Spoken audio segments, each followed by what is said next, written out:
buka. Bismillah, Assalamualaikum warahmatullahi wabarakatuh. Selamat malam dan salam sejahtera untuk kita semua. Terima kasih untuk kehadiran teman-teman semua dalam kesempatan malam hari ini. Semoga pertemuan kita pada kesempatan malam hari ini menjadi sarana buat kita untuk saling belajar ya, satu dengan yang lain. Dan semoga apa yang saya sampaikan pada kesempatan malam hari ini bisa memberikan bekal terbaik buat teman-teman semua untuk menghadapi tes atau seleksi atau PDP pada 2024. Baik rekan-rekan sekalian, izin untuk konfirmasi apakah screen saya sudah terdengar dan suara saya terdengar dengan baik? Aman nggak kira-kira Aman, semuanya? Kak. Aman ya? Oke, siap. Terima kasih. Baik, rekan-rekan sekalian yang berbahagia, pada kesempatan malam hari ini saya coba untuk membingkai tema yang diamanatkan kepada saya, bicara tentang motivasi untuk mengenal diri dan juga untuk melanjutkan studi. Dan itu semua saya bingkai dalam satu ini ya, satu kalimat, namanya melejitkan potensi diri. Nah, ini menjadi hal yang sangat penting untuk kita sama-sama pelajari, agar ketika teman-teman melalui proses tahapan seleksi yang pertama, seleksi berkas administratif ya, itu teman-teman bisa klop, dan bisa menceritakan senyata-nyatanya apa yang menjadi keunggulan dari masing-masing di antara kita. Oleh karena itu, saya izin untuk menerasikannya secara lebih detail. Nah, sebelum kita masuk ke hal-hal yang detail tadi, saya izin memperkenalkan diri. Nama saya Alfat Indonesia. Nama lengkapnya relatif panjang, Alfat Bagus Panuntun Alur Indonesia. Saya merupakan dosen di Departemen Politik Pemerintahan Visipol UGM. Tapi dulunya saya merupakan alumni SMK, teman-teman. Jurusannya Teknik Elektronika Industri, lalu kemudian hijrah ke Departemen Politik Pemerintahan. Nah, selama S1 maupun S2, saya menerima beberapa beasiswa. S1 bidik misi, kemudian beasiswa aktivis Nusantara, beasiswa Rumah Kepemimpinan, S2-nya menggunakan LPDP, kemudian aktif untuk mengikuti berbagai macam perlombaan, dan itu menjadi portofolio berjalan buat teman-teman sekalian, sekaligus memenangkan beberapa kompetisi. Dan saya berharap teman-teman juga yang masih kuliah atau yang kemudian eh, belum lulus kayak gitu ya, masih ada kesempatan untuk ikut kompetisi, ikut hibah riset, ikut apapun ya yang bermanfaat buat teman-teman untuk menambah portofolio. Saya kira itu menjadi hal yang sangat penting ya untuk teman-teman lakukan untuk mempersiapkan LPDP. Yang terakhir, saya juga merupakan aktivis. Nah, kesempatan hari ini teman-teman semua, saya ingin mengajak teman-teman untuk mendiskusikan sebenarnya empat hal.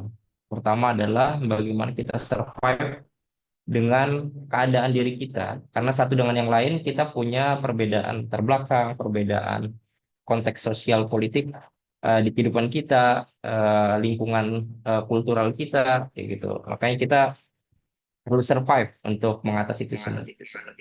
Kemudian bicara tentang berprestasi, studi lanjut dan mendapatkan beasiswa, itu juga hal-hal yang akan kita bahas di sini.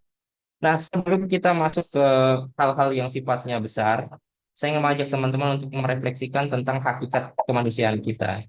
Jadi, kalau kita mempelajari tentang hakikat kemanusiaan kita, maka manusia itu sejatinya punya keunggulan. Manusia itu terlahir dengan fitrah talentanya masing-masing. Jadi, nggak akan pernah sama. Bahkan bayi yang terlahir kembar sekalipun, itu sekalipun memiliki ini ya, identik dari segi fisik kayak gitu ya, tapi karakteristik dan juga pilihan opsinya di dalam kehidupan, perspektifnya itu berbeda, yang itu ternyata dipengaruhi oleh lingkungan sosiokulturalnya. Yang ini menjadi sangat penting ya, artinya setiap manusia itu memang terlahir dengan fitrahnya masing-masing, dengan keunggulannya masing-masing, dengan talentanya masing-masing. Dan oleh karena itu teman-teman semua, kita nggak perlu merasa iri atau malu atau bahkan sekedar mengikuti orang yang kemudian kita kagumi. Jadi kita cukup melihat patternnya saja. Orang tersebut bagus, orang tersebut keren, kita bisa pelajari keberhasilan, kesuksesannya yang telah dia lakukan kayak gitu. Lalu kemudian kita kontekstualisasikan dengan kehidupan kita karena kita punya talentanya masing-masing. Kita punya keunggulan yang unik tadi. Itu poin pertama. Kemudian yang kedua, setiap manusia itu dibekali akal dan pikiran. Sehingga kita tahu nih, apa yang menjadi kebaikan untuk diri kita dan juga keburukan buat diri kita. Jadi akal itulah yang kemudian membedakan kita dengan makhluk Tuhan yang lain. Oleh karena itu, teman-teman sekalian, ketika kita dibekali akal, maka tugas kita itu adalah memastikan akal tersebut fungsional. Dan fungsionalnya itu tepat guna, tepat sasaran, kayak gitu ya. Itu poin kedua. Poin ketiga, manusia yang terlahir ke bumi itu merupakan seorang pemenang, begitu ya. Kita kan sering mempelajari bagaimana kemudian kita berjuang ya, bertarung untuk ini ya dari sel sperma kayak gitu ya. Terus kemudian ketika kita masuk ke apa namanya ke rahim kayak gitu, kita memenangkan itu semua. Dan ternyata cerita tentang kemanusiaan yang optimistik itu juga bahkan dibaca dan dibahas di dalam teks-teks kitab suci kita kayak gitu. Kalau di umat Muslim misalnya di Quran surat Al-Baqarah ayat 30 misalnya ya bicara tentang khalifah di muka bumi, pemakmur bumi. Ini korelasi juga dengan poin keempat. Di situ juga ada misalnya ada komunikasi itu antara antara Tuhan dengan malaikat kayak gitu ya. Itu yang kemudian menandakan bahwa ternyata Tuhan kita aja itu punya rasa optimistik kepada kita semua. Lantas bagaimana kemudian kita sebagai manusia yang seharusnya punya kemampuan optimistik itu tidak memanfaatkannya atau tidak. Nah, itu poin utama yang saya kira menjadi hakikat dari kemanusiaan kita untuk kita pelajari secara bersama-sama. Nah, rekan-rekan sekalian, di sini kita mungkin menyadari ya bahwa perbedaan antara orang yang merasa segala hal itu nggak mungkin dengan segala hal yang membuat manusia itu menjadi mungkin itu sebenarnya beda tipis kayak gitu. Jadi kalau misalnya impossible dengan possible itu kan di IM-nya itu kayak gitu ya, di IM-nya, di sayanya gitu ya. Kalau impossible itu menandakan kita tuh nggak mampu, kita nggak cukup bisa membingkai persoalan-persoalan itu dari yang mungkin kita rasa itu sulit menjadi mungkin kayak gitu. Padahal seberapa besar persentase di bawah kolong langit buatan Tuhan itu kayak gitu ya, itu adalah mungkin. Jadi mau 1%, 0,01% itu adalah posibilitas yang teman-teman bisa lakukan kayak gitu. Jadi segala hal itu pasti ada kemungkinan, sekalipun kemungkinannya itu sangat kecil kayak gitu. Hari ini kalau misalnya teman-teman lihat saya prepare-nya belum cukup baik kayak gitu. Ya mungkin di tahap pertama ini menjadi saran buat teman-teman untuk mengenal program LPDP. Karena kalau misalnya saya daftarnya sekarang ya konyol gitu. Kita belum mempersiapkan berkasnya, kita bisa jadi belum tes bahasa Inggrisnya, kita belum cukup punya portofolio yang baik kayak gitu. Maka kemudian kita persiapkan untuk tahap kedua nanti. Tapi ketika yang kemudian kita pikirkan, wah kayaknya kita sulit nih, urusan bahasa Inggris aja nggak dapat dapat nih, nggak memenuhi kualifikasi. Nah, cara berpikir semacam itu yang kemudian harus kita eh, apa namanya kita perbaiki.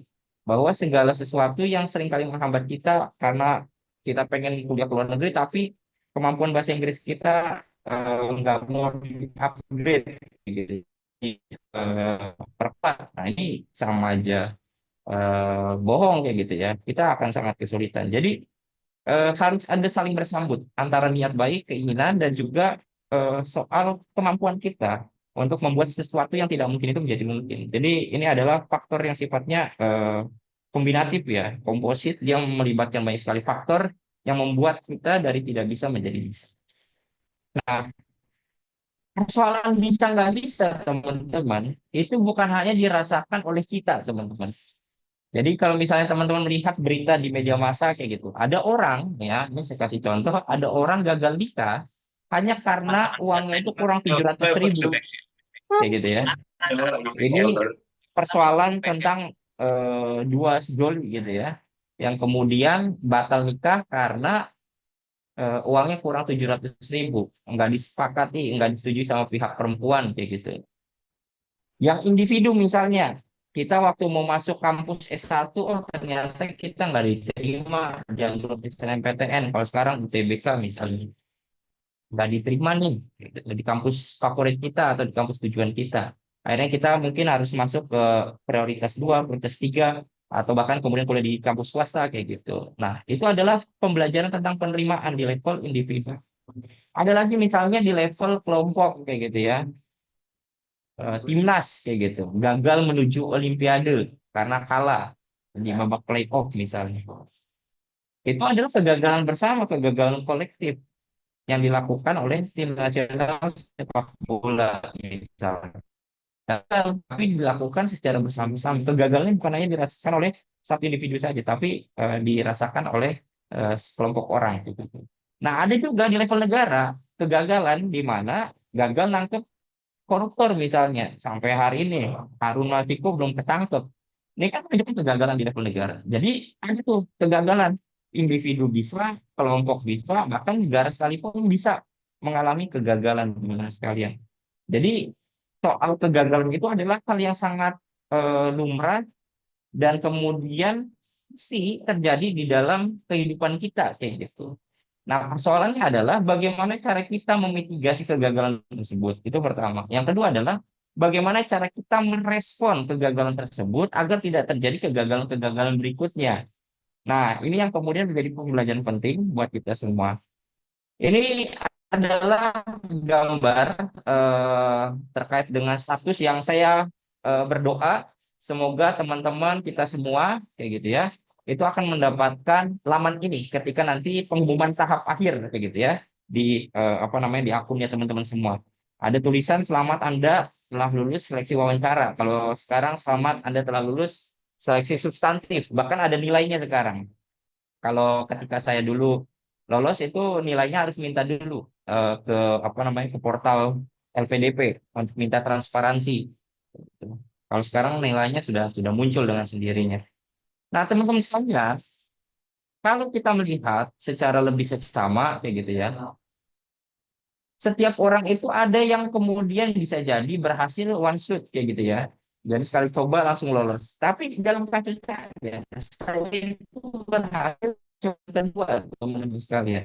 Jadi teman-teman bisa melihat lembar ini hari ini kayak gitu ya. Yang pernah saya alami, ini adalah percobaan kedua saya. Percobaan pertama saya gagal di seleksi wawancara kayak gitu. Karena apa?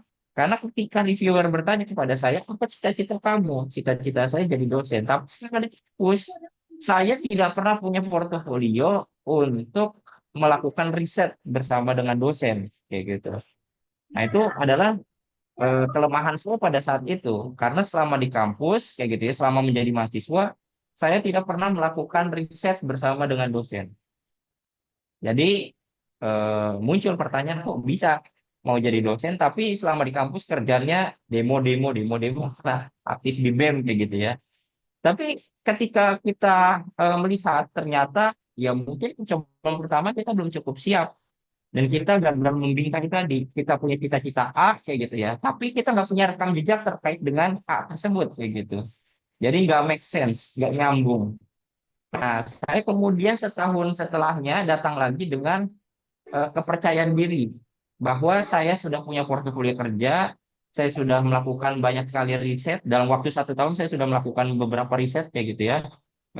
Dan itu sangat penting buat ini signifikansinya buat bangsa kayak gitu ya. Dan saya coba apply lagi dan disitulah saya baru berhasil di percobaan kedua. Karena tema yang saya angkat pada saat itu adalah tema-tema tentang isu-isu kebijakan sosial di Papua. Ini menjadi sangat penting dan sangat menarik karena tadi isu kita itu krusial dan gak banyak orang terlibat di dalam isu tersebut. Padahal isu tersebut punya signifikansi yang besar buat kehidupan berbangsa dan bernegara. Nah, oleh karena itu saya mengajak teman-teman sekalian untuk menemukan jalannya teman-teman sekalian. Bagaimana teman-teman ingin mencapai tujuannya teman-teman sekalian. Nah, persoalannya adalah di Indonesia itu lapangan kerja formal itu masih sangat terbatas. Kayak gitu ya. Lapangan pekerjaan formal kita masih sangat terbatas. Lalu kemudian ketika kita cek di lapangan pekerjaan formal tersebut, itu pun mensyaratkan rata-rata S1. Jadi ketika teman-teman sudah pegang S2 itu overqualified dan nggak mau ketika teman-teman apply itu yang digunakan adalah ijazah S1 kayak gitu.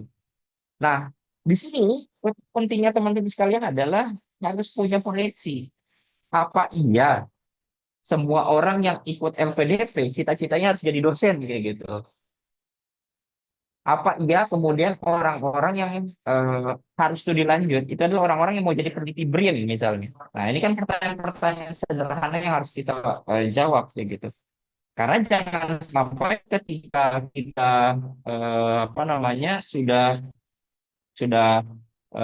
mendapatkan, terus kemudian kita bingung. Nanti setelah pulang kita mau ngapain? Kemudian cari-cari alasan ilmu kita tidak cukup bermanfaat di Indonesia, kita nggak mau pulang, kayak gitu, mendingan nikah sama bule dan sebagainya. Nah, itu adalah alasan-alasan yang seringkali dibuat kayak gitu ya, untuk lari dari tanggung jawab kita untuk kembali ke Indonesia. Nah, poin utamanya adalah artinya teman-teman sekalian, kita harus tahu kenapa kita harus ikut LPDP ini. Dan kira-kira ke depan, sektor mana yang perlu diintervensi oleh lulusan S2 atau S3 luar negeri misalnya, atau dalam negeri di kampus terbaik. Ini menjadi sangat penting, karena jangan sampai kita hanya menambah kualifikasi pendidikan, tapi tidak menambah lapangan pekerjaan, tidak menambah apa namanya riset yang berkualitas, tidak menambah proses pendidikan yang lebih berkualitas buat generasi mendatang kayak gitu. Nah, yang lebih parah lagi adalah ketika lulus S2, S3 dari luar negeri misalnya, kemudian merasa bahwa saya itu harusnya digaji lebih besar kayak gitu. Sementara di Indonesia ya mohon maaf, gaji dosen aja ala kadarnya. Makanya sekarang lagi rame kan di banyak ini ya kesempatan dosen melakukan apa namanya melakukan demonstrasi untuk menuntut haknya karena dirasa kualifikasinya besar, tanggung jawabnya banyak, tapi kemudian tidak cukup di ini ya diperhatikan kesejahteraannya oleh negara kayak gitu. Jadi banyak sekali yang S2, S3 bahkan lulusan luar negeri balik ke Indonesia bingung. Dan kemudian lebih menyakitkan lagi ketika sudah berbulan-bulan bahkan bertahun-tahun tidak mendapatkan pekerjaan yang diinginkan. Ini yang kemudian memberikan ini ya semacam renungan buat kita semua untuk lebih memikirkan kira-kira S2, S3 dengan LPDP itu worth it nggak sih buat teman-teman sekalian. Atau jangan-jangan pelarian ya saya dianggap keren, ikutin FOMO misalnya ya, fear of missing out, banyak nih bahas PDP mumpung lagi bukaan kayak gitu, saya daftar aja dan sebagainya. Nah, itu adalah hal-hal yang harus teman-teman lihat ya secara lebih mendalam. Dan saya sangat berharap teman-teman ketika teman-teman ini ya bergabung di LPDP, teman-teman bisa menunjukkan kontribusi yang konkret untuk bangsa dan negara kayak gitu. Nah, tadi ya, saya ikut jalur afirmasi teman-teman. Jalur afirmasi bidik misi. Saya satu tadi mendapatkan bidik misi, kemudian ketika daftar beasiswa itu sebelum pakai IELTS teman-teman. Saya pakai TOEFL ITP. Tapi di mana dia? Karena pada saat itu, Tapi di eh, mana? karena Saya pada ikut saat itu nama nih. poinnya, Tapi sini ya. karena pada saat itu teman-teman sekalian, eh, membiayai diri untuk tes IELTS seharga 2,9 juta itu sangat besar sekali. Ditambah posisi saya ketika lulus itu bersamaan dengan saya menikah, kayak gitu. Ini posisinya semakin sulit ya teman-teman sekalian. Jadi saya memang agak nekat pada saat itu menikah dalam posisi yang apa namanya secara finansial untuk settle kayak gitu. Dan kemudian akhirnya saya hanya sanggup untuk tes support TV dan alhamdulillah lulus dan mendaftar dengan Voli TV untuk beasiswa luar negeri kayak gitu. Nah, latar belakang kenapa saya dapat bidik misi terus kemudian mengajukan lewat jalur afirmasi kalau sekarang jalur prasejahtera gitu ya. Ya karena saya datang dari latar belakang keluarga yang sangat biasa saja, latar belakang sosial yang tidak begitu mentereng. Kalau teman-teman lihat gambar di slide ya, itu gambar rumah saya di Jakarta. Saya tinggal di Jakarta di Tanjung Priok kayak gitu. Rumah saya luasnya 36 meter persegi dan hanya ada 3 ruangan di sana. Nah, ruang dapur, ruang kamar mandi, sama ruang yang sebelah kiri bawah kalau teman-teman lihat. Itu adalah ruang di mana saya itu belajar di situ, tidur di situ. Terus kemudian kalau pagi itu digunakan untuk PAUD dan habis maghrib itu digunakan untuk TPA, teman sekalian. Jadi bayangkan ya, saya nggak pernah punya waktu untuk santai-santai leha-leha di rumah kayak gitu. Karena rumah saya selalu penuh, selalu full kayak gitu setiap hari. Ketika sebelum berangkat sekolah saya harus merapikan rumah supaya siap untuk dipakai PAUD kayak gitu ya. Terus kemudian ketika saya pulang, saya harus siap-siap untuk mengajar ngaji TPA supaya masyarakat bisa belajar mengaji kayak gitu ya. Dan kemudian ketika eh, setelah itu baru makan, belajar, dan kemudian tidur. Dan kita semua tidur di situ bareng-bareng. Saya kebetulan 4 bersaudara. Jadi luar biasa sekali perjuangan untuk bisa belajar kayak gitu. Nah, saya sangat bersyukur yang melihat teman-teman misalnya yang hidupnya mungkin di desa kayak gitu, tapi kamar tersedia, rumah besar, dan kenyamanan teman-teman tidak terganggu untuk belajar kayak gitu. Nah, bagi kami yang mengalami urban poverty, hidup di kota kayak gitu ya, dengan segala dinamikanya, itu justru mengajarkan kita untuk punya mentalitas yang kuat. Dan itu sangat membantu. Ternyata lewat pendidikan kita bisa mengubah banyak hal dan melakukan mobilitas sosial vertikal kayak gitu. Nah, ada beberapa kajian yang ingin saya ajukan ya supaya teman-teman, terutama bagi teman-teman yang afirmasi kayak gitu ya, yang datang dari daerah terpencil atau daerah afirmasi atau kemudian keluarga prasejahtera. Nah, ada beberapa kajian yang menarik untuk teman-teman cermati secara lebih mendalam. Ini misalnya kajiannya Nicholas Papa George kayak gitu ya, dan juga Kevin Tong kayak gitu, itu menyatakan bahwa lebih baik terlahir kaya daripada berbakat kayak gitu. Jadi judulnya tentang genetik, pendidikan dan juga pasar tenaga kerja kayak gitu. Ini bagaimana memprediksi tentang orang-orang yang kemudian secara genetik terlahir punya talenta dibandingkan dengan mereka yang berasal dari latar belakang pendapatan bapaknya itu orang kaya kayak gitu. Nah, setelah di-compare ternyata hasilnya menunjukkan lebih baik terlahir kaya daripada berbakat kayak gitu. Karena apa? Oh, ya, sekalipun dia bodoh, dalam tanda kutip di awal dia bodoh, dengan kekayaannya dia bisa mengkompensasi kebodohannya dengan ikutan les kayak gitu, dengan jalur kultural, dengan bayar orang dalam kayak gitu ya. Jadi semuanya itu akan menyisihkan orang yang punya talenta dan berbakat tadi kayak gitu. Dan itu real banget di Indonesia kita bisa melihat banyak sekali kasus-kasus serupa kayak gitu. Orang kaya bisa melakukan apa saja, orang miskin ya mau kuliah ke luar negeri harus ngambil beasiswa kayak gitu. Mereka jangan kan nunggu beasiswa. Hari ini berangkat pun bisa kayak gitu ya. Tempat nunggu adanya beasiswa LPDP. Nah, ini poin-poin yang saya kira menjadi ini ya, menjadi catatan khusus. Namun bukan berarti teman-teman sekalian orang-orang yang kemudian terlahir punya talenta itu nggak bisa maju kayak gitu. Ini menjadi sangat menarik, misalnya kajian university itu ditemukan bahwa orang-orang yang kemudian punya talenta itu juga punya peluang untuk bisa bersaing. Tapi jumlahnya tidak lebih banyak daripada mereka yang terlahir kaya kayak gitu. Nah, masalahnya kita nggak mau kan, nggak tahu kan, kita akan terlahir dari rahimnya siapa kayak gitu. Jadi ini pertanyaan-pertanyaan yang kemudian seringkali muncul kayak gitu. Kita kan nggak bisa menentukan lahir di mana, betul. Oleh karena itu tugas kita adalah yang punya talenta tadi memaksimalkan talenta tersebut agar itu fungsional. Kalau contoh orang terkaya di Indonesia yang tadinya adalah orang miskin misalnya ya Khairul Tanjung kayak gitu ya. Itu adalah outstanding person. Dia bisa mengubah keadaan nasib trajektori lintasan hidup dia dan generasi mendatangnya kayak gitu. Karena kerja keras dia yang membuahkan hasil. Dan itu semua dimulai dari talenta tadi, talenta kerja keras kayak gitu ya. Dan itu menjadi sangat penting untuk kita melihat itu semua. Kajiannya ini ya, Boston University disampaikan bahwa prestasi akademik di awal kehidupan kita itu bukanlah takdir yang akan menentukan kehidupan kita semua kayak gitu. Misal teman-teman ketika SD, SMP atau SMA itu ya rankingnya ranking bontot kayak gitu ya, atau nggak pernah masuk top 10 lah di kelas, apalagi paralel kayak gitu. Nah, tapi ternyata itu saja tidak cukup untuk memprediksi keberhasilan seseorang, karena bisa jadi orang tersebut baru sadar ketika dia berkuliah atau bahkan setelah dia lulus kuliah kayak gitu.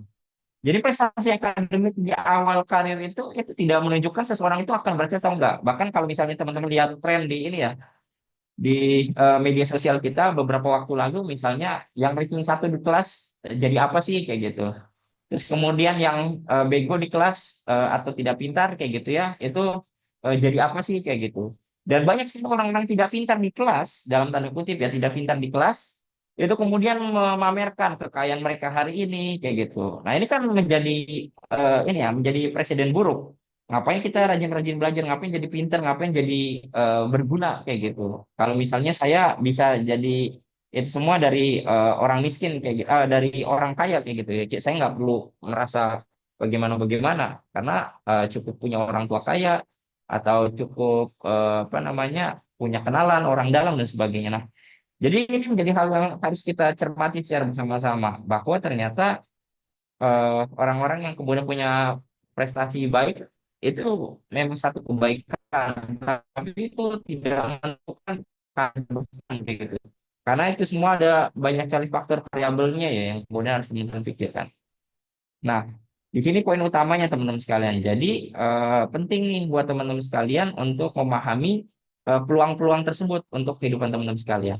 Nah, masalah besar di Indonesia sebelum kita masuk ke ini ya, grand design tentang kenapa LPDP ini muncul kayak gitu. Masalah bangsa ini besar, teman-teman sekalian. Muaranya itu ada di tiga hal kalau saya melihat ya. Pertama itu adalah miskin, sakit, dan tidak terdidik. Jadi kalau udah miskin itu kaitannya dengan kesejahteraannya. Soal welfare-nya, teman-teman sekalian. Kalau seandainya setiap orang itu terakhir dalam kondisi yang beragam kayak gitu, dan di Indonesia ternyata jumlah orang yang miskinnya itu masih cukup besar, masih cukup signifikan, apalagi soal ketimpangannya masih luar biasa. Nah, ini menjadi tantangan krusial buat kita semua. Kemudian orang sakitnya itu juga masih sangat banyak kayak gitu ya. Angka kesakitan kita, angka harapan hidup kita itu masih tidak cukup ini ya ideal dibandingkan negara-negara ASEAN lain seperti Singapura, Malaysia atau bahkan negara-negara di dunia seperti Jepang yang punya angka harapan hidup yang relatif tinggi kayak gitu. Nah, lebih parah lagi adalah tidak terdidik. Jadi sudah miskin, sakit dan tidak terdidik. Ini triple kill teman-teman sekalian. Yang kemudian menghinggapi kebanyakan masyarakat Indonesia yang itu semua eh, harus kita selesaikan secara masif kayak gitu lewat orkestrasi kebijakan pendidikan yang sangat ini ya yang sangat baik gitu. Nah, kalau seandainya teman-teman lihat visi Indonesia Emas 2045, pertanyaan sederhananya apakah ini mungkin tercapai dengan melihat kondisi hari ini? Hari ini negara memang naik kelas teman-teman sekalian. Kita sudah memiliki status upper middle income, kelas kayak gitu ya. Tapi warga negaranya turun kelas dari middle class ke arah vulnerable dan juga poor. Jadi alih-alih munculnya generasi emas, justru setiap perempatan jalan yang muncul adalah generasi silver, teman-teman sekalian. Ini kan menjadi paradoks. Negara pengen muncul generasi emas, tapi yang muncul justru selanjutnya generasi silver kayak gitu. Ini kan menjadi paradoks yang sangat rumit ya, yang kita hadapi. Dan itu semua menjadi tantangan-tantangan besar yang akan dihadapi oleh para alumni LPDP untuk mencarikan solusinya. Kayak gitu. Kemudian juga masalah ini adalah persoalan struktural. Ini bukan persoalan biasa, ini bukan persoalan main-main. Kayak gitu. Ini persoalan struktural. Orang sekarang sakit. Enggak semua penyakit itu bisa di cover sama BPJS. Padahal ketika saya misalnya kuliah di Inggris kemarin, itu semua penyakit bisa di cover sama NHS. Karena NHS ini adalah kiblatnya BPJS teman-teman di Indonesia. Kayak gitu. NHS itu National Health Security kayak gitu ya. Itu punyanya BPJS-nya inilah, BPJS-nya UK. Dia itu akan mengcover semua penyakit kecuali mata. Jadi hampir semuanya di cover. Sementara di Indonesia BPJS nggak bisa mengcover banyak hal. Kalaupun dia di cover, obatnya yang umum kayak gitu ya, obat ini aja apa namanya generik kayak gitu ya. Dan kemudian ketika masyarakat nggak bisa ini ya penyakitnya beragam, diminta untuk melengkapi dengan asuransi swasta kayak gitu. Nah ini kan menjadi tantangan-tantangan tersendiri lagi. Bagaimana teman-teman yang di kesehatan, yang di kebijakan publik, kebijakan sosial itu bisa mengatasi permasalahan-permasalahan ini kayak gitu. Karena ini persoalan struktural teman-teman sekalian. Kasus PBI misalnya, kenapa ada orang kayak Harvey Muiz kayak gitu ya, sama Sandra Dewi bisa menerima PBI, penerima bantuan iuran untuk BPJS. Padahal kekayaannya luar biasa fantastis. Sementara ada banyak sekali orang-orang yang tidak tercover dengan PBI kayak gitu. Nah ini kenyataan-kenyataan yang nyata ya, yang kita itu punya stok masalah banyak Indonesia itu. Jadi teman-teman ketika belajar dengan dia belajar dengan kritis, belajar dengan sungguh-sungguh, karena kita sadar ternyata permasalahan bangsa kita itu banyak dan membutuhkan alumni-alumni LPDP untuk bisa menyelesaikan itu semua menitisnya agar selesai. Dan yang ke depan yang bisa memimpin bangsa itu orang-orang yang lebih kompeten dibandingkan dengan orang-orang yang memimpin bangsa hari ini kayak gitu. Nah, poin-poin utamanya di situ teman-teman sekalian. Kemudian poin berikutnya ya teman-teman sekalian. Ini misalnya pendekatan demografis juga yang penting. Kenapa pada akhirnya beasiswa LPDP itu diluncurkan? Saat ini negara sedang mengalami bonus demografi dan apabila bonus demografi ini tidak dimanfaatkan, itu akan menjadi bencana demografi teman-teman semua. Jadi bencana demografi itu adalah ledakan populasi, tapi masyarakatnya nggak punya kerjaan, yang pada akhirnya berujung pada kriminalitas karena nggak ada kerjaan tadi. Nah, kenapa misalnya sekarang LPDP membuka beasiswa targeted ke wirausahaan? Karena harapannya mereka yang kemudian lulus beasiswa kewirausahaan itu bisa membuat lapangan pekerjaan-pekerjaan baru yang bisa menyerap tenaga kerja kayak gitu. Karena setidaknya untuk menjadi negara maju, ya kita harus punya tulang punggung backbone-nya negara itu ya wirausahaan kayak gitu ya. Sebesar misalnya 7% kayak gitu. Itu adalah hal-hal yang saya kira menjadi sangat luxis buat Indonesia untuk melakukan pendekatan secara demografis. Karena kalau misalnya eh, penduduk ini tidak tertangani atau tidak teratasi dengan baik, Ya maka itu ampun. akan menjadi permasalahan-permasalahan yang luar biasa yang terjadi saat ini kayak gitu. Kemudian poin berikutnya tadi ini buat teman-teman STEM misalnya, bagaimana sih caranya teman-teman bisa mengelola green mining kayak gitu ya.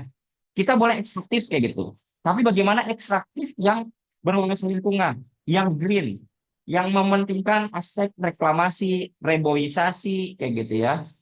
Nah, ini kan menjadi hal yang sangat penting di tengah misalnya saat ini nikel booming kayak gitu. Kalau misalnya teman-teman sekarang lihat nikel ekstraktif di Sulawesi ya, di Morowali, kayak gitu ya, Sorowako, kayak gitu. Timah misalnya di beberapa tempat, kayak gitu. Itu saya kira menjadi sangat penting bagaimana green mining itu bisa diterapkan agar eh, eksplorasi yang dilakukan itu tidak hanya menghisap dari tanah, dari perut bumi, tapi kemudian memastikan bahwa manusia juga bertanggung jawab untuk keadilan antar generasi. Jangan sampai kita menghisap hari ini eksploitatif terlalu banyak, alam sampai sakit, dan kemudian terjadi bencana ekologis yang menyebabkan generasi hari ini dan generasi mendatang nggak bisa merasakan nikmatnya tadi mineral kritis tadi. Karena mineral kritis itu nggak bisa diperbarui. Kalau misalnya kita eksplorasi terlalu banyak tuh gitu ya, itu mengakibatkan kelangkaan di suatu hari nanti. Nah, ini menjadi hal-hal yang harus kita perhatikan. Dan ketika saya melakukan riset tentang ini ya politik energi kayak gitu di beberapa wilayah, saya melihat gejala itu sudah mulai muncul teman-teman sekalian. Jadi pemain-pemain aktifnya semakin kaya kayak gitu ya. Sementara masyarakat di sekitarnya menikmati udara yang kotor, kualitas hidup yang buruk, ISPA dan sebagainya. Jadi itu tantangan-tantangan serius yang harus diatasi oleh teman-teman misalnya yang bergerak di STEM, yang bergerak di public policy kayak gitu ya untuk membuat tata kelola pemerintahan yang lebih baik. Itu poin utamanya teman-teman semua. Nah, kemudian kebijakan pemerintah apa sih yang dilakukan hari ini? Pertama, pemerintah fokus ke pendidikan budaya sains. Ini menjadi hal yang sangat penting ya, karena pendidikan budaya sains itu artinya kita belajar berpendidikan itu bukan untuk memusuhi sesama anak bangsa. Jadi kompetitor kita itu bukan sesama anak bangsa. Visi besar kita itu beyond kayak gitu. Sekarang kita hidup di era borderless kayak gitu ya. Nggak ada batas, nggak ada sekat, semua real time bisa diakses. Dan yang paling penting adalah kita mampu berdaya saing. Kita bisa berkompetisi dengan negara lain. Kita bisa pede untuk menyatakan bahwa kita ternyata bisa berkompetisi di kelas atau di kuliahan kayak gitu dengan mahasiswa asing. bisa punya pemikiran yang cemerlang kayak gitu. Itu menjadi hal-hal yang harus kita wujudkan supaya ekosistem pendidikan kita itu berdaya saing kayak gitu. Sehingga orang-orang luar nanti akan belajar ke Indonesia. Yang kedua dari aspek ketenaga kerjaan, jangan sampai kemudian ketenagaan kerja aspek ketenaga kerjaan kita itu diisi oleh orang-orang yang kompeten. Jadi kenapa pada akhirnya misalnya banyak perusahaan-perusahaan besar larinya ke Vietnam bukan ke Indonesia kayak gitu. Ya karena tadi biaya produksinya besar kayak gitu. Cost untuk apa namanya tenaga kerjanya mahal, tapi kemudian dari segi produktivitas kalah jauh. Nah, ini yang menjadi hal-hal penting nih untuk teman-teman pastikan bahwa teman-teman juga harus punya konsentrasi pada pemenuhan tenaga kerja yang kompeten dan juga multi talent kayak gitu ya. Dan teman-teman bisa punya kompetensi, punya talent. Yang talentnya itu bukan cuma satu bahkan. Saya dosen misalnya, ya saya juga harus bisa bikin slide yang menarik buat mahasiswa saya. Saya juga harus bisa mendelivery itu dengan baik kepada mahasiswa saya supaya mereka paham. Saya pun ketika berhadapan dengan publik harus punya public speaking yang baik. Nah, aspek multi talentnya di situ teman-teman sekalian. Jadi teman-teman nggak hanya menguasai satu talent mengajar aja, tapi teman-teman punya beberapa talent yang dibutuhkan oleh perusahaan atau organisasi atau institusi Anda. Kemudian terakhir soal pemerataan pembangunan, makanya beasiswa afirmasi itu merupakan kebijakan diskriminasi positif. Ini namanya tindakan afirmatif dan itu dibutuhkan untuk pemerataan tadi. Karena selama ini eh, kita mungkin terlalu abai dengan pendidikan di Indonesia Timur atau di wilayah remote area kayak gitu ya.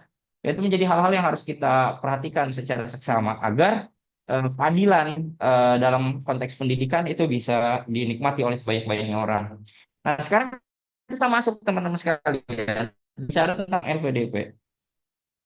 LPDP ini objektifnya adalah ini kumpulan energi yang diinisiasi di eranya SBY kayak gitu ya untuk melihat bahwa masa depan itu harus diisi dengan orang-orang yang kompeten, diisi oleh pemimpin-pemimpin sektoral yang kalau misalnya kita butuh itu gampang sih nyarinya kayak gitu.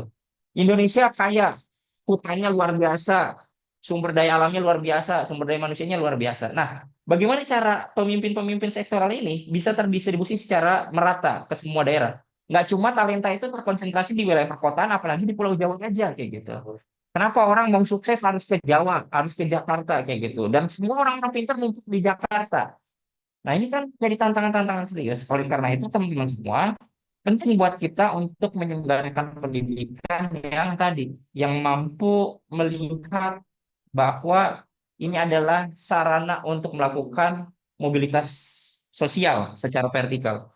Jadi dana abadi pendidikan Indonesia itu ya itu tadi mencetak pemimpin masa depan di berbagai macam sektor kayak gitu ya, memastikan keberlanjutan program pendidikan bagi generasi mendatang dan juga soal tanggung jawab antar generasi. Itu objektifnya. Nah, LPDP itu berfokus pada pengembangan SDM, kemudian percepatan pembangunan negara, kayak gitu ya, dan punya prioritas tuh, ada di bidang teknik, sains, pertanian, sampai kemudian sosial dan budaya. Nah, ada pemimpin yang digambarkan atau dibayangkan oleh para pendiri LPDP, itu setidaknya mewakili 5 nilai. Pertama soal integritas. Kenapa integritas ditempatkan di poin pertama? Karena integritas itu adalah fundamennya manusia. Ketika manusianya berintegritas, maka kebocoran eh, APBN, kebocoran APBD itu bisa diatasi. Markup bisa hilang, korupsi dengan sendirinya akan tidak ada. Karena setiap orang tadi memegang teguh integritas. Indonesia bukan kekurangan orang cerdas, Indonesia kekurangan orang berintegritas. Nah, disinilah nilai integritas itu dimunculkan di poin yang pertama. Poin kedua adalah soal melayani teman-teman sekalian. Jadi ketika teman-teman membayangkan pemimpin hadir di masa depan, itu adalah pemimpin yang melayani banyak orang. Dia memimpin karena ingin melayani, bukan melayani diri sendiri atau keluarganya, melayani anak bangsa yang lain, yang membutuhkan bantuan, yang selama ini suaranya terdengar lamat-lamat, yang selama ini suaranya tidak pernah tersentuh, teralienasi di kantong-kantong kegelisahan masyarakat. Nah, tugas negara, tugas pemerintah adalah melayani tadi mereka yang lemah dan dilemahkan oleh sistem. Kemudian yang ketiga, bekerjanya profesional, jangan dikit-dikit sih, dikit-dikit minta izin, permisif kayak gitu. Itu kan profesional. Profesional itu adalah ketika teman-teman bisa bekerja secara proper, secara tepat kayak gitu ya, secara oke kayak gitu. Jangan kebanyakan permisif. Teman-teman bertanggung jawab atas amanah yang teman-teman dapatkan dan kemudian ditunaikan secara penuh kayak gitu ya. Dan ketika ada masalah atau keberhasilan, kamu ada orang pertama yang harus merasa bahwa ini adalah tanggung jawab saya kayak gitu. Itu menjadi poin utama dari soal profesionalisme. Kemudian soal perfection, kayak gitu ya. Di sini teman-teman sekalian, artinya ketika teman-teman membayangkan mengelola negara, itu sama ibaratnya ketika pilot menerbangkan pesawat, teman-teman sekalian. Harus zero accident. Kita itu harus melihat memimpin negara itu seperti mengawal sebuah pesawat, mengendarai sebuah pesawat. Karena apa? Kalau kita membayangkan kita membutuhkan tadi ya pemimpin atau pilot yang zero ini ya accident kayak gitu. Karena kita membayangkan mengurusi negara itu kalau serampangan, kalau berantakan, apalagi nggak serius, itu akan berdampak besar dan signifikan bagi keberlangsungan negara. Nah, oleh karena itu saya berharap teman-teman sekalian nilai perfection itu harus teman-teman pegang betul. Karena kita ke depan harapannya bisa mengisi pos-pos strategis negara dan itu semua akan berdampak hajat hidupnya buat orang banyak kayak gitu. Kalau teman-teman salah tanda tangan kebijakan, maka kemudian yang terjadi adalah kehancuran bagi banyak orang gitu. Itu menjadi poin utama. Yang terakhir adalah soal sinergi teman-teman. Jadi kolaborasi, sinergitas, ya gitu ya, itu menjadi zeitgeist, semangat zaman. Kolaborasi adalah kata kunci buat kita untuk melakukan kerja-kerja sosial politik besar. Jadi kalau misalnya teman-teman melihat sinergi itu menjadi hal yang krusial, just do it, lakukan kayak gitu. Dan itu semua butuh usaha dan kerja keras teman-teman untuk mendapatkannya. Dimulai dari persiapan sampai kemudian ke eksekusi. Nah, ini kan perubahan kebijakan 2025 yang baru saja dipaparkan oleh LPDP ya. Kalau teman-teman miss untuk masing-masing beasiswa, sebenarnya teman-teman bisa cek YouTube-nya LPDP. Sampai hari ini tadi pagi dan siang itu bahas tentang ini ya kewirausahaan dan juga program banding kayak gitu ya. Targeted untuk yang S2 dan juga S3. Nah, saya berharap teman-teman juga bisa memanfaatkan program-program yang semakin luas ini. Misalnya di beasiswa dokter kayak gitu ya.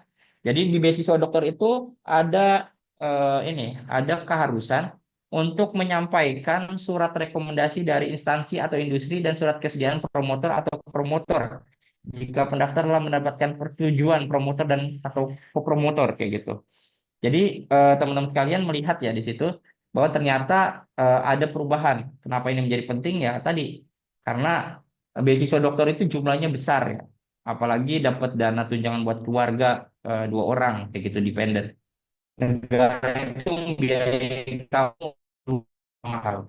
Nah, ketika kamu nggak bisa menunjukkan risetmu itu berdampak, nggak punya novelty kayak gitu ya, atau bahkan nggak lulus, ya mohon maaf, negara itu seperti investasi boncos kayak gitu ya. Investasinya nggak menghasilkan apa-apa kayak gitu, karena gagal. Ini menjadi hal-hal yang harus dimitigasi oleh LPDP dan kemudian buat persyaratan seperti nomor satu. Di nomor dua, misalnya ada beasiswa baru, co-funding ya, ini bundling juga disebutnya, misalnya LPDP dengan Tsinghua, LPDP dengan NUS, NTU, UNSW, kayak gitu ya, University New South Wales, kayak gitu ya, dengan di kampus-kampus di Perancis, dengan UST, sama University of Dundee, gitu. Ini kemudian disediakan, kemudian ada perluasan beasiswa double degree juga yang parsial buat luar negeri, ada penambahan sasaran penerima beasiswa afirmasi ini buat teman-teman nih, alhamdulillah.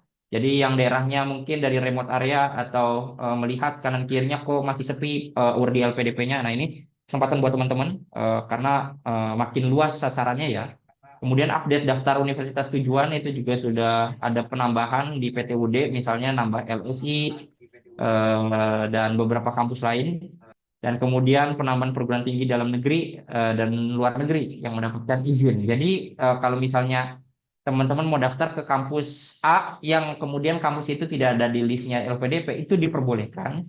sepanjang teman-teman bisa memberikan justifikasi prodi ini memang bagus, memang layak untuk teman-teman perjuangkan.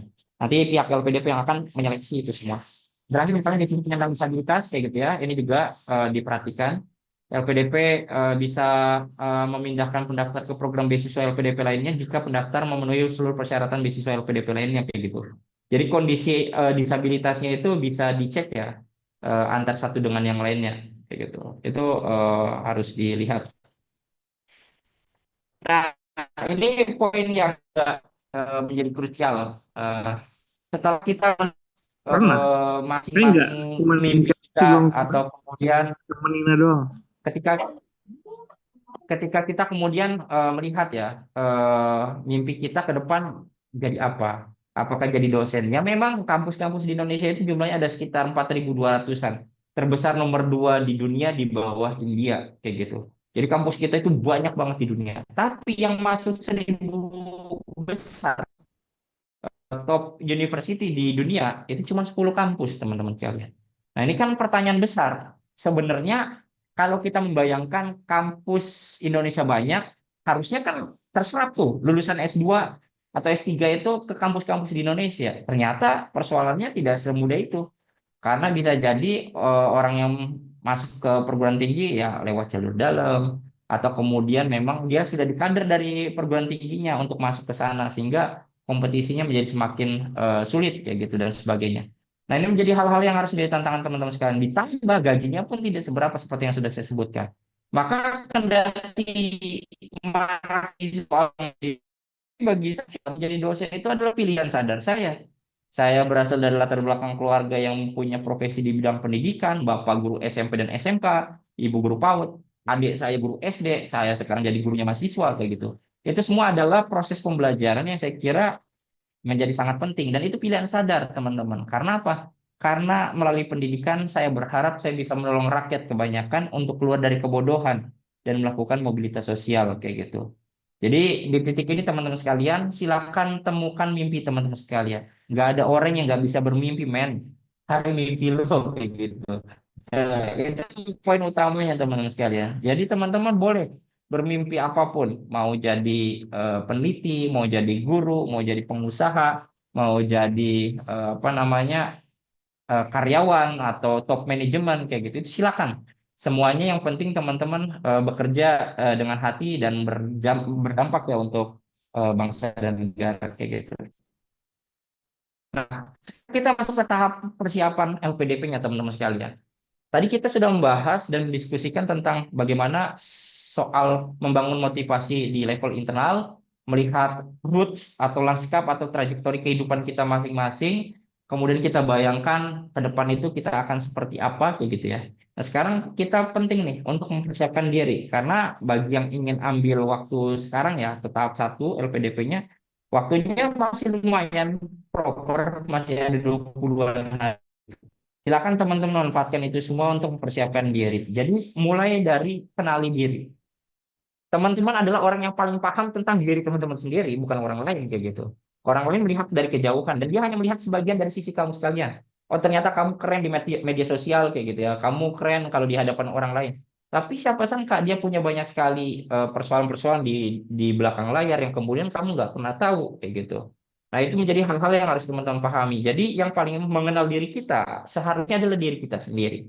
Itu yang pertama. Dengan kita mengenal diri kita sendiri, maka ketika kita buat outline tulisan, esai misalnya, atau menyelesaikan ini ya borang dari LPDP, kita menjadi sadar, oh ternyata setelah kita lihat CV kita lumayan keren kayak gitu, lumayan beragam capaian-capaian kita, dan harusnya ini bisa membawa kita lolos beasiswa LPDP kayak gitu. Itu poin pertama. Poin kedua adalah soal membangun portofolio yang baik sepanjang bersekolah dan berkuliah. Jadi kalau misalnya teman-teman tadi sekali lagi yang masih sekolah, yang masih kuliah kayak gitu ya, atau kemudian fresh graduate ya manfaatkan. Karena apa? Kontribusi dan juga manfaat menjadi bermanfaat itu adalah hal yang sangat luar biasa dan itu akan membantu teman-teman sekalian kayak gitu. Itu poin yang saya kira sangat penting ya untuk teman-teman pahami kayak gitu ya. Kemudian poin berikutnya adalah soal mengondisikan diri dan memastikan punya lingkungan yang mendukung produktivitas teman-teman sekalian. Jadi kalau seandainya teman-teman lihat ya, kalau teman-teman lihat ya sekarang misalnya, eh, mohon maaf bisa di mute sebentar. Untuk poin yang ketiga, saya kira teman-teman sekalian, jadi ketika kita bicara tentang bagaimana mengondisikan diri, kayak gitu ya, ya harapannya kita punya lingkungan yang suportif, kayak gitu. Nah, forum malam hari ini itu merupakan salah satu forum yang sebenarnya bagian dari upaya mengondisikan diri kita. Oh, ternyata kita dapat informasi dari Wordi yang sudah pernah dapat beasiswanya. Kita sudah tahu nih kawan-kawan kita yang berjuang ternyata banyak banget. Di forum ini aja misalnya ada seratusan orang, yang terdaftar misalnya ada 400-an orang. Dan banyak sekali webinar-webinar seperti ini di luar sana yang kemudian orang-orang juga berjuang, teman-teman. Jadi kita sebenarnya sedang mengondisikan diri kita untuk berada di dalam vibes yang sama, di dalam pertarungan yang sama. Karena sejatinya tadi ya, pendaftar LPDP itu dari waktu ke waktu itu meningkat tajam. Sementara orang yang diterima itu tidak lebih banyak daripada mereka yang mendaftar kayak gitu. Nah, itu yang saya kira menjadi hal yang harus teman-teman lihat ya. Artinya mempersiapkan diri untuk menyusul persyaratan beasiswa itu adalah hal yang sangat penting dan krusial untuk teman-teman siapkan, dan yang terakhir adalah lakukan teman-teman sekalian. Kalau kita mengabaikan waktu, misalnya dengan leye-leye sebatas ngirim pesan kayak gitu ya, atau kemudian kita kerjanya TikTokan kayak gitu ya, mohon maaf kayak gitu ya. Kita eh, dalam hitungan menit ini kita sedang membuang-buang waktu. Padahal seperti yang tadi disampaikan Mas Topik di awal, jangan sampai mepet-mepet kayak gitu. Bisa jadi webnya down kayak gitu. Atau kemudian ada berkas kelewat kayak gitu ya. Itu yang harus teman-teman perhatikan. Jadi jangan sampai ada yang terlewat dan siapkan sebaik mungkin. Nah, bagaimana cara melejitkan potensi diri teman-teman? Ada tiga hal yang harus teman-teman lakukan. Pertama adalah masuk ke dalam sistem pembelajaran yang berkualitas. Jadi kalau misalnya teman-teman punya potensi diri, punya talenta, sudah bagus kayak gitu ya, maka untuk bisa melejit kayak gitu ya, ya teman-teman harus masuk ke dalam sistem pembelajaran yang berkualitas. Baik formal, informal, non formal kayak gitu ya. Artinya kalau misalnya mau berkualitas, kamu harus setting misalnya. Keluarganya harus suportif juga dong. Orang tua, adik kakak yang saling suportif, yang saling mendukung. Kalau seandainya teman-teman mungkin mohon maaf berasal dari latar belakang broken home kayak gitu, ya teman-teman tugasnya ke depan adalah membangun keluarga kecil teman-teman yang tidak broken home, yang kemudian teman-teman bisa saling support antar sesama pasangannya kayak gitu. Jadi itu dimulai dari keluarga. Kemudian dari sekolahnya misalnya. Ya sekolahnya juga harus di tempat yang berkualitas. Karena di tempat berkualitas itulah yang kemudian kompetisi, terus kemudian juga itu bisa muncul kayak gitu ya. Nah, tapi di saat bersamaan tugas dari negara adalah memastikan distribusi tadi. Soal kualitas pendidikan itu bisa dirasakan manfaatnya oleh seluruh sekolah.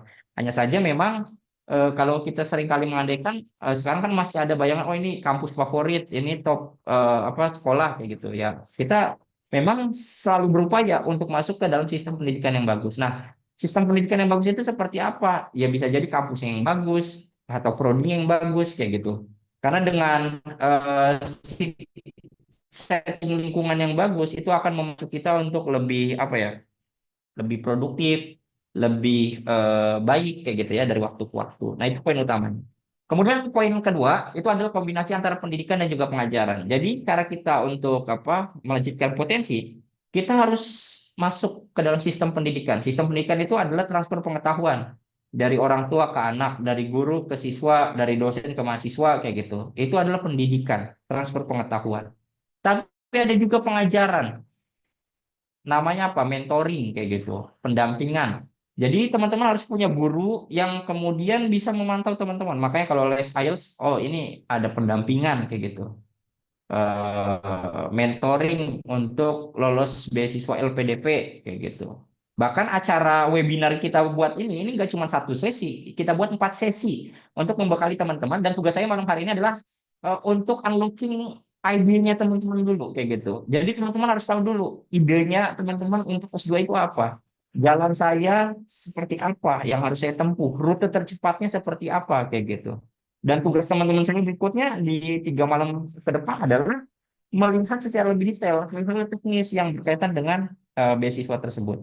Nah, itu yang harus teman-teman lihat. Dan ini bagian dari pendampingan tadi. Kita hanya mendampingi, membersamai keberhasilan teman-teman. Karena keberhasilan teman-teman juga kebahagiaan buat kita semua. Dan kebahagiaan buat kami sebagai mata Garuda DIY. Karena kita berhasil untuk mengajak orang-orang ke dalam kebaikan yang sama, merasakan manfaat dan benefit yang sama, dan harapannya kita ketika nanti sudah lulus atau menjadi worthy, kita juga akan melakukan kebaikan yang sama seperti yang sudah dilakukan oleh para pendahulu teman-teman sekalian kayak gitu. Nah, itu poin yang saya kira menjadi sangat penting untuk teman-teman pahami. Nah, poin yang tiga itu adalah istilahnya ilmu amaliyah dan amal ilmiah. Ilmu yang diamalkan dan amal atau tindakan kita itu didasarkan pada ilmu teman-teman sekalian. Jadi ada ketentuan saya dan juga keimanan kita sebagai makhluk beragama kayak gitu. Jangan sampai kemudian kita punya ilmu tapi dipendam sendiri, nggak mau dibagi-bagi. Jangan juga ketika kita beramal atau berbuat sesuatu, bersikap, bertindak itu tidak didasarkan oleh ilmu pengetahuan. Nah, ini bahaya kayak gitu ya. Yang harus teman-teman perhatikan adalah ilmu amalia dan amal ilmiah. Dan kita bisa belajar banyak dari zona waktu kehidupan manusia karena sekali lagi setiap orang sebenarnya sedang bergerak di lintasannya masing-masing. Ada orang yang kemudian sudah sukses di usia 30, tahu-tahu ketangkep polisi kayak gitu ya. Ternyata bagian dari judi online misalnya. Ada orang yang kekayaannya besar, banyak, nikahnya di Disneyland, ternyata hasil korupsi kayak gitu. Jadi sebenarnya kita itu nggak perlu saling apa ya, saling menegasikan capaian orang lain, apalagi iri kayak gitu. Sekalipun jangan. Yang harus kita lakukan adalah kita fokus dengan rute kehidupan kita semua. Kita yang tahu pace hidup kita seperti apa. Apakah pace keong tapi tetap sampai nggak masalah. Dibandingkan dengan pace cepat kayak gitu, tapi kemudian cepat ketangkep, cepat meninggal dan sebagainya. Itu yang kemudian harus teman-teman pahami. Jadi belajarlah dari zona waktu karena setiap zona waktu itu punya lintasannya masing-masing. Kemudian aktualisasi diri kita, teman-teman sekalian. Jadi teman-teman ketika masuk ke dalam fase aktualisasi diri, ya teman-teman itu sudah merasa bahwa saya sebagai manusia paripurna, saya ikut beasiswa, tujuannya itu udah beyond diri kita sendiri. Jadi kita nggak selfish, kita nggak egois kayak gitu ya. Misalnya saya pengen jadi mahasiswa S2 di luar negeri dengan LPDP supaya saya bisa mendapat pasangan yang cerdas, pasangan anak LPDP kayak gitu. Seperti video-video viral ya di media mata kita yang salah satu institusi alasan pengen masuk ke institusi tersebut karena ingin mendapatkan pasangan kayak gitu. Nah, ini harus kita apa namanya harus kita perhatikan. Jangan sampai kemudian tujuan utama kita untuk belajar dan berdampak bermanfaat itu kemudian terkalahkan oleh apa namanya godaan-godaan kesementaraan yang menghalangi teman-teman untuk bisa berbuat baik lebih banyak. Nah, teman-teman sekalian, ini menjadi rencana hidup teman-teman sekalian dan juga kontribusi di LPDP untuk menulis esai ya. Saya kira ada 3 pertanyaan dasar ya yang kemudian bisa teman-teman gunakan untuk teman-teman jawab atau teman-teman elaborasi di dalam esai teman-teman masing-masing. Jadi teman-teman harus tanyakan pada diri teman-teman sendiri. Tulis dan lakukan, buat outline teman-teman sekalian, kayak gitu ya. Buat outline sebaik mungkin. Pertanyaannya adalah apa sih yang bisa kita lakukan dengan ilmu dan potensi bagi diri, keluarga, dan juga sesama, kayak gitu ya. Jadi ketika teman-teman melihat apa sih yang bisa teman-teman lakukan dengan ilmu teman-teman. Oh, misalnya ketika saya berkuliah dengan LPDP di University of York, Prodi Social Policy, maka saya menyadari dengan ilmu ini saya bisa menolong orang-orang tadi ya, untuk bisa scaling up, melakukan mobilitas sosial vertikal di dalam kehidupannya. Dan itu saya tulis, bahkan saya jadikan sebagai tugas akhir buat S2 saya. Nah, jadi tugas akhir saya itu judulnya itu adalah Education and Social Mobility for Orang Asli Papua. Kayak gitu. Jadi bagaimana pendidikan dan mobilitas sosial itu berkorelasi untuk orang-orang Papua kayak gitu. Itu yang kemudian kita pelajari. Jadi ada impact-nya, ada dampak yang bisa dirasakan bukan untuk diri kita sendiri, tapi untuk pengembangan ilmu pengetahuan dan juga menolong untuk mencari solusi atas permasalahan yang terjadi di Indonesia kayak gitu. Nah, yang kedua adalah kesan dan karya apa yang ingin teman-teman tinggalkan pada orang lain. Nah, misalnya kalau saya karena kemarin banyak fokus di isu dan riset-riset Papua, misalnya eh, karya yang bisa saya lihat adalah saya misalnya ikut berkontribusi dalam membidani lahirnya provinsi Papua Tengah, Papua Selatan, Papua Barat Daya kayak gitu. Jadi kita ikut terlibat di dalam tim ini ya tim eh, pembangunan DFB tadi, daerah otonomi baru misalnya. Dan itu ilmu yang saya dapatkan dari mana? Ya dari LPDP tadi yang membiayai saya untuk kuliah di University of York kayak gitu. Nah, di situ udah dibayangkan teman-teman sekalian. Jadi teman-teman kira-kira ke depan kalau teman-teman mau balik ke institusi asal atau mau cari institusi baru, teman-teman sudah kebayang tuh. Kira-kira saya akan melakukan hal apa dengan ilmu yang saya dapatkan ketika saya kuliah nanti, baik di dalam negeri maupun di luar negeri. Nah, yang terakhir adalah persembahan terbaik apa yang bisa kita jadikan bekal untuk meninggalkan dunia yang fana ini kayak gitu. Ini memang beyond pertanyaannya, tapi saya kira ini juga menjadi hal yang sangat penting untuk di ini ya dimasukkan karena tugas-tugas peradaban itu sepanjang masa kayak gitu. Dan kita belajar, kita berpengetahuan, kita punya pendidikan itu adalah dalam rangka tadi mempersiapkan bekal terbaik kayak gitu buat teman-teman sekalian. Jadi alasan-alasannya itu jangan sampai terhindar dari alasan-alasan yang sifatnya apa ya normatif atau kemudian selfish kayak gitu. Justru arah dari tatanan kehidupan kita, rencana kehidupan kita itu harus beyond dari diri kita sendiri, melampaui diri kita sendiri. Kita harus mulai memikirkan bagaimana kita melayani sesama, melayani bangsa kayak gitu. Dan kemudian itu semua menjadi persembahan terbaik ketika kita meninggalkan dunia yang fana kayak gitu. Itu yang menjadi hal-hal yang saya kira menjadi bahan renungan buat teman-teman dalam menulis esai kayak gitu. Ini tiga kata kunci belajar berdoa beraksi sebagai ini ya poin penting buat teman-teman sekalian. Jadi tiga kata ini menjadi satu ini ya satu hal yang harus dilakukan dalam satu tarikan nafas teman-teman sekalian. Jadi teman-teman belajar di kampus dari kehidupan yang keras, dari pengalaman orang lain yang pernah gagal supaya teman-teman tidak gagal, atau kemudian teman-teman belajar dari kegagalan yang teman-teman alami untuk lebih kuat lagi, comeback stronger di kemudian hari. Itu menjadi hal-hal yang harus teman-teman pelajari. Yang kedua, teman-teman, jangan sampai kemudian tidak berdoa, menegasikan peran Tuhan yang Maha Esa, kayak gitu ya, di dalam kehidupan teman-teman sekalian. Yang terakhir adalah beraksi, just do it, lakukan, kayak gitu. Karena kalau misalnya teman-teman nggak melakukan, ya itu nggak akan pernah tercapai, kayak gitu. Orang yang kemudian sudah melakukan saja belum tentu tercapai, apalagi yang tidak melakukan, kayak gitu ya. Ini menjadi hal yang harus teman-teman pahami secara lebih mendalam. Nah, artinya mendapatkan beasiswa LPDP itu merupakan tanggung jawab sosial teman-teman sekalian. Itu adalah amanah yang harus teman-teman jaga betul-betul teman-teman ini ya kawal itu sebaik-baiknya. Karena kita ingin berkuliah itu lebih lanjut karena kita merasa bodoh dan selama ini kita tidak ingin menjadi bodoh agar kita bisa menolong orang-orang sekitar kita keluar dari kebodohan kayak gitu. Itu poin yang saya kira menjadi penting. Lalu kemudian visi misi kehidupan teman-teman sekalian ini juga bagian dari esai, motivasi kayak gitu ya. Teman-teman silakan buat list mimpi teman-teman. Misalnya selama di dalam negeri ya, misalnya paling banyak kan di kampus saya itu di UGM yang mau masuk S2 dalam negeri. Misalnya kalau teman-teman di Jogja kuliah dalam negeri, teman-teman mau ngapain aja sih? Oh, misalnya ikut himpunan mahasiswa pasca sarjana. Teman-teman ikut misalnya kegiatan UKM, ikut forum ilmu sosial humaniora misalnya, atau gabung ke kegiatan Mata Garuda, silakan. Jadi teman-teman harus punya bayangan. Saya itu nanti ketika studi di UGM, di Jogja misalnya, di UNY, di UPN, di UI, dan sebagainya, saya nggak cuma belajar aja. Saya ikut kegiatan kemahasiswaan, saya ikut kegiatan pemberdayaan masyarakat, saya jadi volunteer kayak gitu ya. Dan itu semua akan sangat berguna buat teman-teman sekalian. Jadi mulai sekarang buatlah mimpi itu, mimpi di studi, apalagi pasca kampusnya.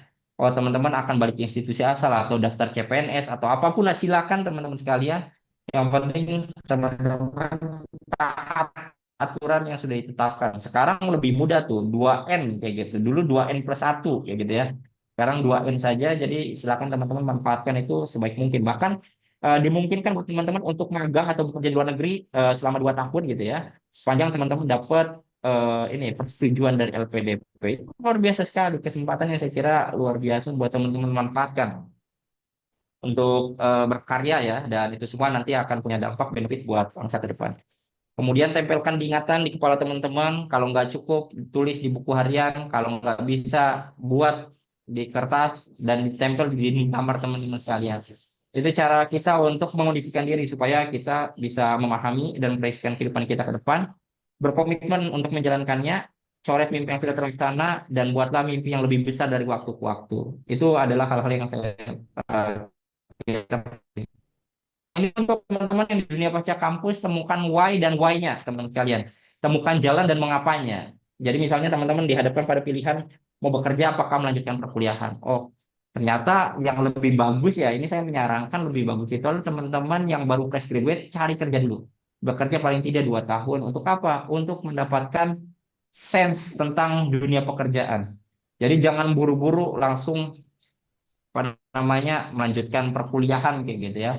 Karena saya khawatir teman-teman sekalian nggak punya pemahaman lapangan, terus merasa dengan titel S2 luar negeri sudah oke atau S2 dalam negeri di kampus terbaik sudah oke. Ketika dihadapkan pada realitas, lah kok gajinya kecil, kok pekerjaannya demanding kayak gitu ya, kok lingkungan kerjanya toksik kayak gitu. Itu menjadi hal yang harus teman-teman perhatikan. Jadi harus teman-teman pertimbangkan lebih matang lagi.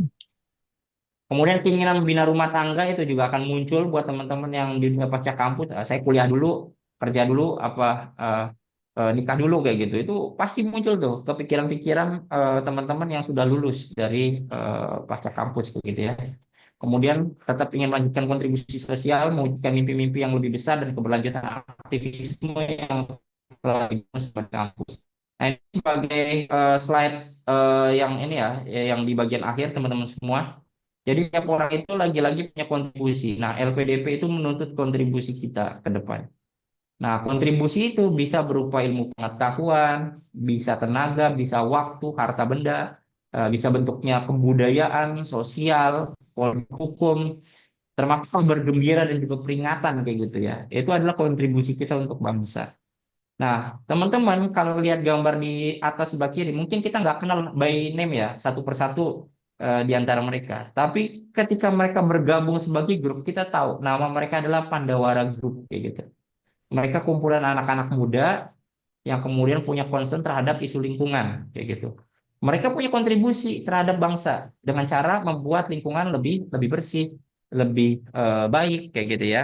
Dan yang dilakukan itu ternyata luar biasa dampaknya. Mereka bisa mengorkestrasi, mengajak orang terlibat di gerakan kolosal kayak gitu ya untuk bergerak dalam kebaikan kayak gitu. Ini suatu hal yang sangat bagus yang bisa kita contoh ya dari kebaikan mereka. Saya sebagai dosen misalnya, yang saya lakukan adalah menulis teman-teman. Menulis itu adalah senjata. Dan menulis itu adalah untuk keabadian. Jadi yang dilakukan oleh dosen selain mengajar di kelas adalah menulis, melakukan riset, pemberdayaan masyarakat, sosialisasi, ceramah seperti forum ini. Itu adalah bagian dari tugas dosen. Tridharma perguruan tingginya seperti itu teman-teman sekalian. Ada lagi orang yang misalnya Muhammadiyah melakukan jihad konstitusi kayak gitu ya, dan sebagainya. Saya kira banyak sekali peluang-peluang yang bisa teman-teman lakukan untuk diri sendiri, oleh sebagian kecil orang, atau bahkan dalam konteks yang lebih besar. Jadi teman-teman silakan bayangkan visi yang baik yang bisa teman-teman untuk bangsa dan negara ke depan ketika sudah mendapatkan beasiswa LPDP apa itu harus teman-teman lakukan ke depannya. Sebagai penutup teman-teman sekalian, takdir tidak sepenuhnya menerima, sebagian takdir harus kita rebut. Oleh karena itu teman-teman sekalian, saya berharap teman-teman bisa merebut takdirnya sebagai penerima manfaat beasiswa LPDP, dan saya turut mendoakan semoga kita semua bisa terus berkontribusi untuk bangsa dan negara hingga akhir hayat kita. Terima kasih. Assalamualaikum warahmatullahi wabarakatuh.